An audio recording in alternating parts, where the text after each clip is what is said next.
An aerial view of a large circular venue positioned on a bay, sunlight glints across the still water. On-screen text. A momentous International Day of People with Disability. Good evening. My name is Georgia Cranko. I'm an artist, a writer and a disability activist. This voice that you are hearing is also represented by a window on the screen of my text-to-speech application, which highlights the words as they are read out. I'm wearing a navy button-up short-sleeved shirt with an array of yellow, brown and grey shapes on it. My brown hair is up in a messy high ponytail and I have yellow circle earrings in both ears. First of all, I would like to share my deep respect and gratitude to the Wurundjeri Woi-wurrung people, as the traditional custodians of the lands and waterways in the area now known as Moreland, where I am living and speaking to you from. I am delighted to be hosting this event organised by the National Museum of Australia, especially on International Day of People with Disability. We are centering the award-winning online exhibition, Momentous. It's a crowdsourced storytelling project. It is archiving personal, individual experiences of the recent national crises, first the bushfires and then the COVID pandemic. This evening, we will be unveiling some of the newest contributions that are helping to build a sense of national solidarity. In the wake of such profound collective trauma, we are now going to hear a message from Dr. Matthew Trinka, who is the director of the National Museum. Hello and welcome. I'm Dr. Matthew Trinka, Director of the National Museum of Australia. And here I am in my blue jacket and open neck shirt, sitting in my office lined with books and delighted to be with you. Firstly, I'd like to acknowledge the elders and custodians of country from all over this nation, and in particular to pay my respects to the Ngunnawal, Ngunnawal and Ngambri peoples upon whose country the National Museum of Australia has happily found its home. Now, the museum is a place for all voices, and through the challenges of the last couple of years also, increasingly, a place of refuge. During the bushfires of 2019-20, the museum became a place for people to shelter in the midst of the COVID pandemic. We've missed seeing visitors at the museum, so we have come to you at home or in your office, online. Through our project Momentous, we've invited Australians to tell us their story so that we can preserve those stories for the future. Momentous is a changing record of the human experience of our recent shared history. People from all walks of life are still feeling the impact of these events. They've affected how we live, and they show how we adapt and change in times of crisis. In difficult times, like these, it becomes more and more important to connect through our shared experiences.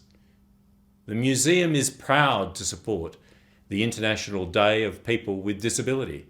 We've been marking that day each year for over a decade. This year, for the first time, it will be fully online. Now, I think I've said enough. Today is a reminder to make space for and to amplify a diverse range of voices in our community. So thank you for joining us to do just that. And I look forward to seeing you in person at the National Museum of Australia in Canberra very soon. Thanks for those wonderful words, Matthew.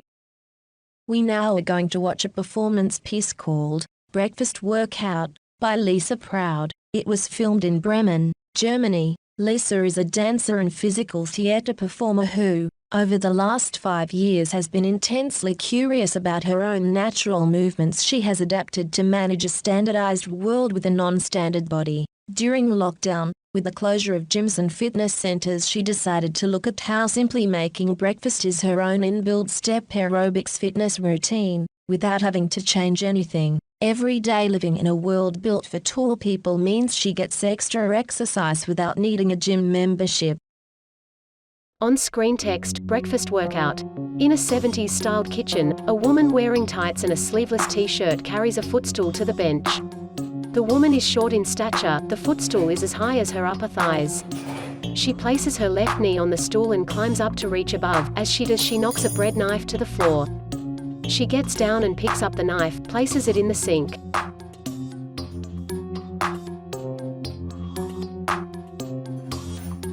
She gets back up on the stool, both hands reaching up. She retrieves a plastic container of cereal, places it on the bench. She places 2 more items next to the cereal, then gets down, moves the stool to open a cupboard door to place an item in the bin.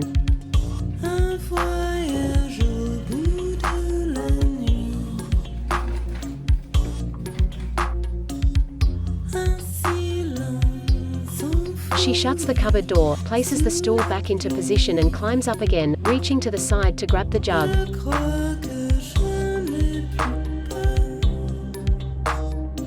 Now kneeling on the stool, she leans over the bench to rinse a cloth in the sink. Gets down, wipes the kitchen table, gets back up on the stool to rinse the cloth again. Standing on the stool, she opens a box of tea bags. As she does, she begins to gently dance, swaying her hips side to side.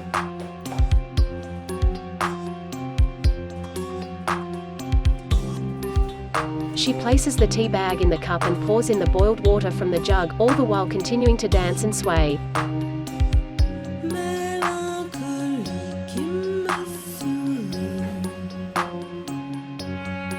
Her dancing becomes more animated, turning around on the stool, arms now in unison with the rest of her rhythmic body movements.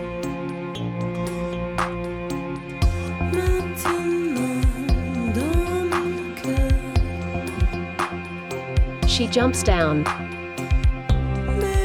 Now back on the stool, she climbs up, both knees on the bench as she reaches up into a cupboard above the bench.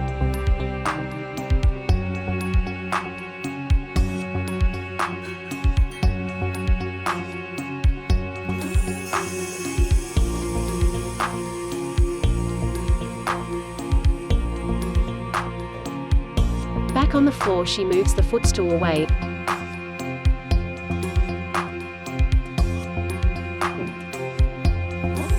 Places a glass of water and a bowl of cereal on the kitchen table. She moves a smaller knee-high footstool next to the kitchen table chair before getting up on the chair. She begins to eat the cereal before knocking a small object off the table.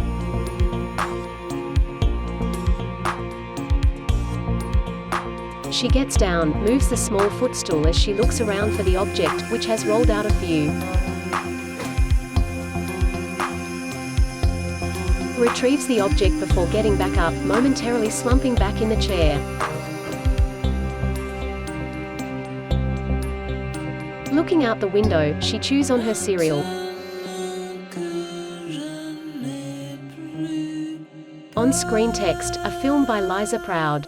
Music, Melancholia by Valerie Renee. Georgia. That was so great, wasn't it? I personally love some kitchen aerobic action myself. Thanks so much, Lisa. Throughout the global pandemic, we have seen extraordinary acts of sacrifice, generosity and so much resilience in the face of a lot of grief, trauma and isolation. It revealed the raw humanity of our nation. For a brief period of time, we really were in this together. There has been a sense that it's our vulnerability and thus also our interdependence that connects and binds us together. We listened to each other's struggles, we strategized and pooled our resources to help our communities. We used our different capabilities and knowledges to ensure people had what they needed to get through. What able-bodied people maybe don't realize is that the disabled have been keeping each other alive in this way for decades. We negotiate our individual vulnerabilities, abilities and skills. We survive and fight for our basic needs, through listening to each other's stories and experiences of oppression. To exist is to resist, is a common saying in disability communities, and in the global pandemic, this has gained a new meaning. Every day, in the news, we hear about the deaths of people, yet it's been disconcerting to witness how the deaths of people with underlying conditions don't seem to hit as hard, because we are already seen as fragile and our lives are subconsciously devalued. For years, we have been fighting for the social injustices we face to be acknowledged by mainstream society, and still, some days, it feels like survival of the fittest, with no regard for the disabled population. The government didn't consider accessibility in vaccinating our population. and even quietly deprioritize a disability facility residents. In the vaccine rollout, living with COVID has made society more unsafe and inaccessible for so many of us. This makes our stories even more vital to tell. They have immense power in sustaining our connection to each other and the wider society, since it is by documenting our oppression and personal experiences, we lay the groundwork to empower our community and change the world. I am delighted to introduce a dance piece by Joshua Pether. Joshua is an independent creator and performer of Kalkadoon heritage. Joshua Pether takes us on a sci-fi adventure that opens up a new world filled with surreal and fantastical realities, questioning perceptions of what is real and what is not. In a darkened room, a spotlight highlights a table covered in a tablecloth. A man stands over it. He is wearing a full-body beige jumpsuit, adorned with a few small pieces of colored cloth. The table is scattered with small plastic figurines, dogs, people and blocks. The man holds a small camera up close to the figurines, which is projected on a screen above him in real time. My name is Joshua Pether, and I am an experimental performance artist based on Wajak Noongar country. My practice investigates the body, specifically my body, and the intersections of both my cultural heritage of disability and indigeneity. You are watching a short excerpt of a performance I made in 2018 for the Next Wave Festival. Jupiter Orbiting was a solo work that explored ideas around dissociation and the isolation that comes with living in this reality. Strangely enough, this work was made a year before our whole world became a representation of isolation on a grand scale, where countries, continents, and populations shut their doors, and we secreted ourselves away in our homes. The world now began to understand the meaning of isolation and the effects it has on us. We are now 2 years on since we first closed ourselves off from the rest of the world, and it seems that a sense of normality post-COVID will eventually return. But isolation is a thing that can't be left behind, and for some of us, this is the reality that we live with. Isolation has become both a physical and spiritual experience for me. Having lived with this reality for some time, it has become somewhat of an old friend who I know will never leave me. It announced its arrival at my door one day, and ever since then has never left. We have grown to know each other intimately, and over the course of the years have developed a collegial relationship with each other. This may sound odd given that the world has now had its taste of this experience on a macro and extreme level. Overall, it seems we can't cope with this feeling, and overall it's become quite negative. The rush towards a more palatable existence where connection and social interaction between humanity has become a craving so strong that we've been overwhelmed to the point of saturation. So why would anyone want to know or live in isolation? I often wonder this myself and think of all the reasons why I should leave this friend and find another. But I can't help coming back again and again and finding myself in the comfortable arms of this thing that feels natural and innate. My experience of isolation has allowed me to access points in the world that are not seen, or we have made a decision not to see them. I remember thinking that this gift I was given has allowed me to see the sky behind the clouds and to peel the skin of the reality we see in each other. An access point to the world, before we had stuff, ideas, and places to be and things to do. It was just a place to breathe and to be.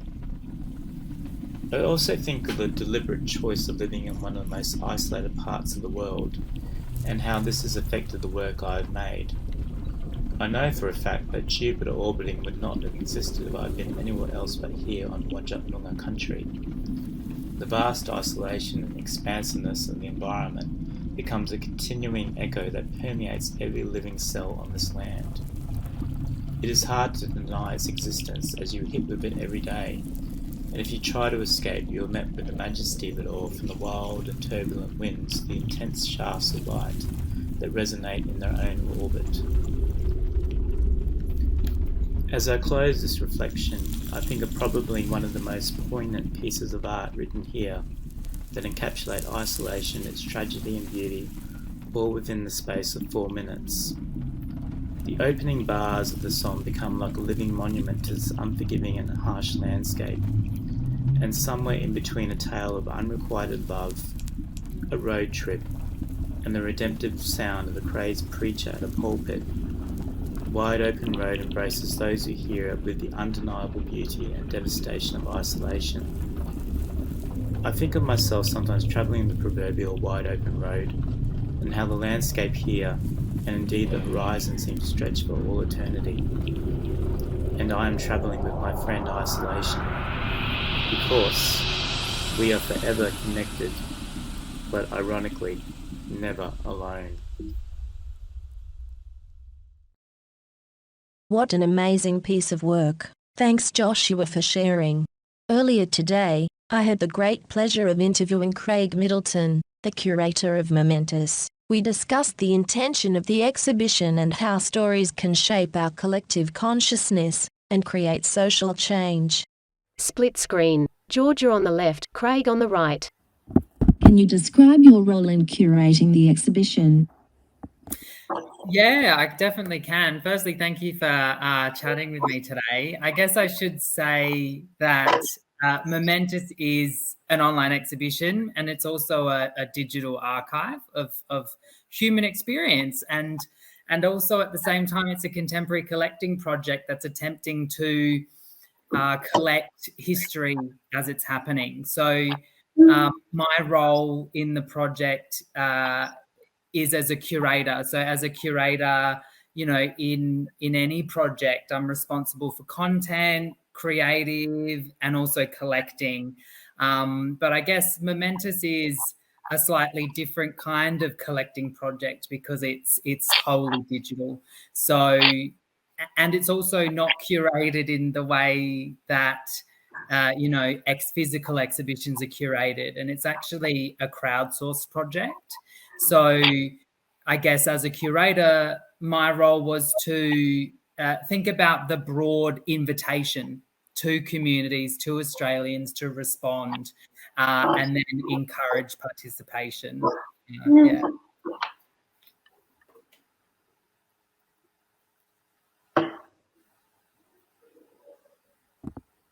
What is it about this moment in time that you feel is important to document?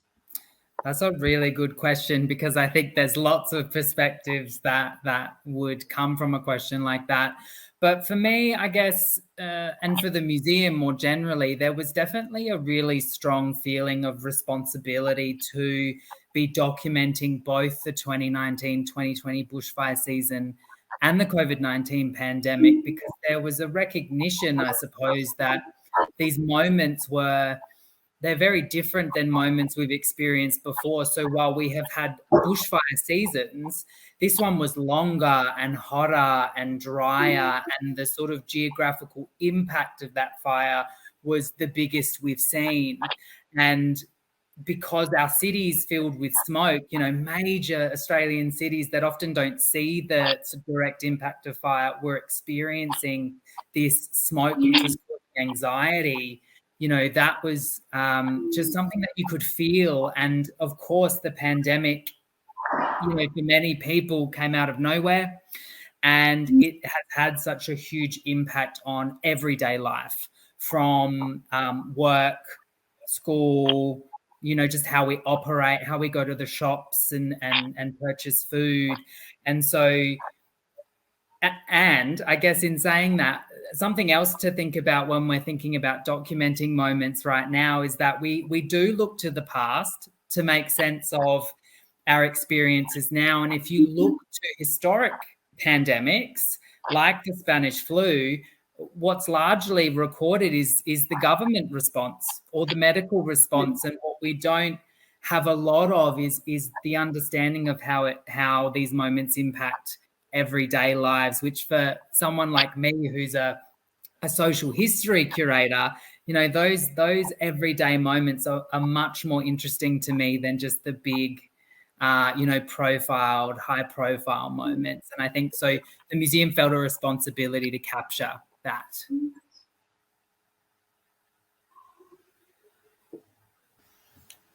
What are you doing to ensure disabled people can contribute? We of course meet accessibility standards for all of our web products, the Australian government standards, and that's also an ongoing role that will keep evolving and changing. I guess because I'm not an IT person, when I think about this question, I'm thinking about that phrase, build it and they will come, which is so not accurate, because to ensure that we are connecting and representing diverse communities, we have to engage, and we have to create these products and then talk to people and connect with people. And so this very event and the invitation and the encouragement to submit stories is part of that work.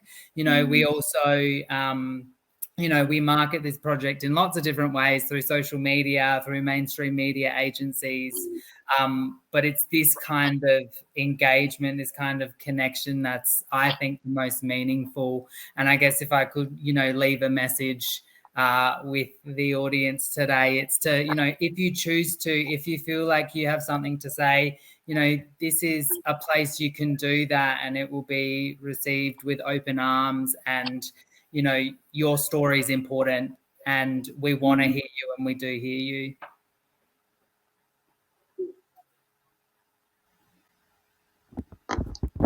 That's great. Accessibility is always an ongoing, refining process, not a stagnant thing, so I think it's wonderful that you have started the ball rolling on that front. I'm sure people will feel like they can have their voices heard. It's an amazing project. Thanks so much for your time today, Craig.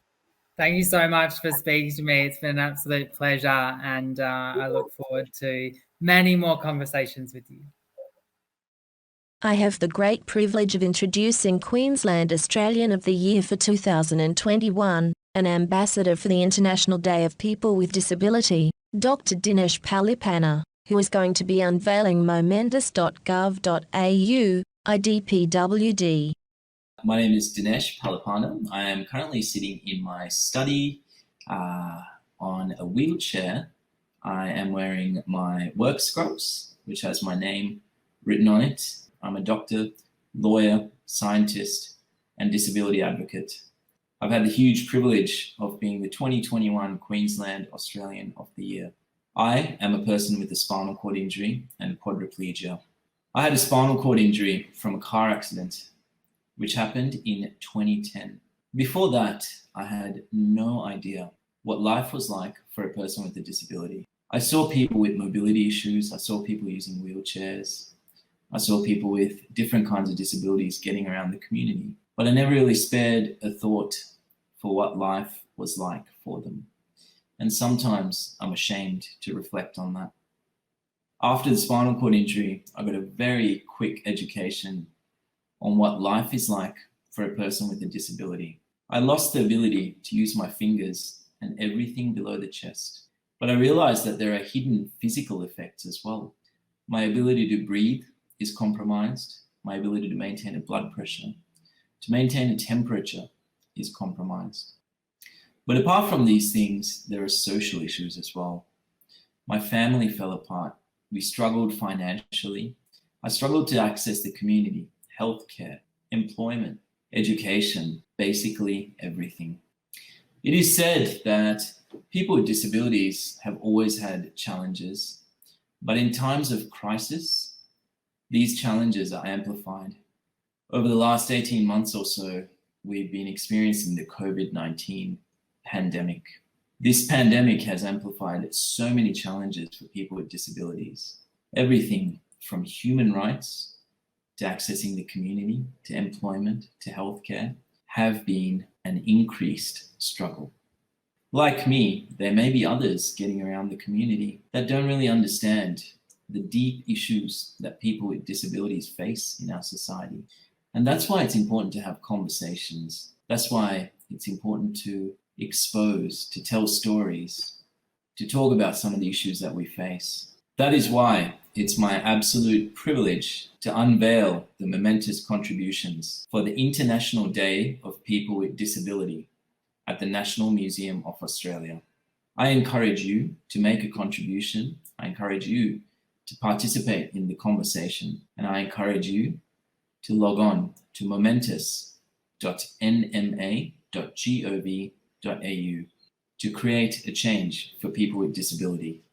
Thanks so much for that, Dinesh, and all the absolutely wonderful artists who have shared their works of creativity and curiosity with us. What amazing contributions to this important project, bringing us together and creating a collective narrative through collating our individual experiences. If you take anything away from this evening, it should be that everyone's voice and story has historical value and should be heard. Thanks so much for joining me tonight.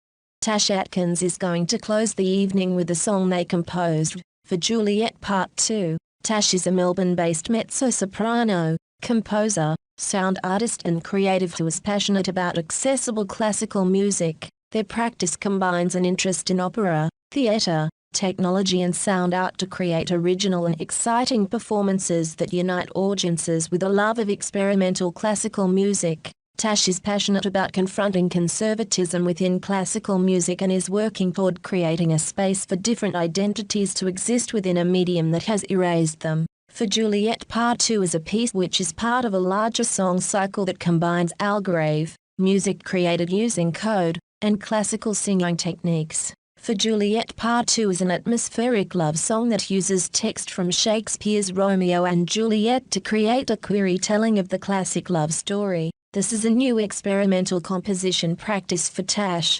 celebrating their training as a classical singer and combining it with electronic music making techniques they learnt during lockdown. This piece was recorded on the lands of the Wurundjeri people of the Kulin Nation. On-screen text for Juliet. Part 2 by Tash Atkins. A computer screen in macros, black background. White and colorful computer code covers the top third of the screen. The bottom third of the screen, a blue and pink audio spectrum indicators flicker.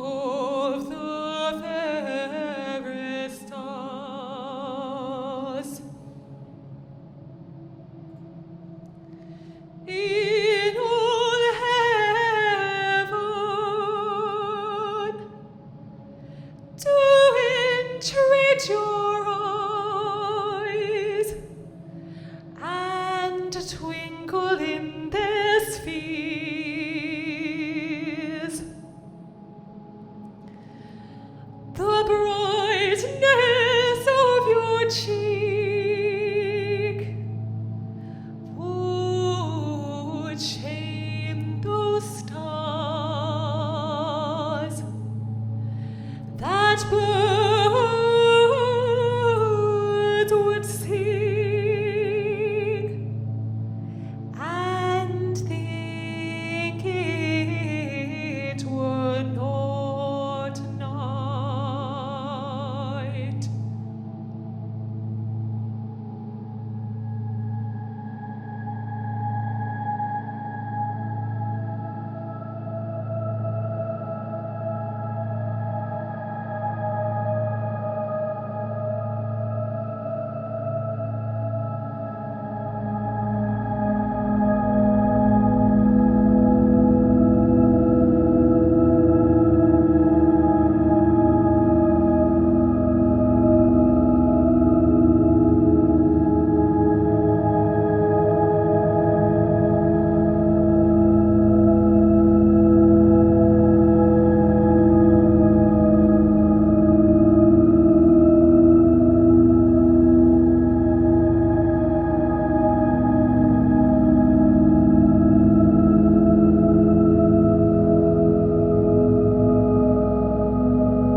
On-screen text, National Museum Australia.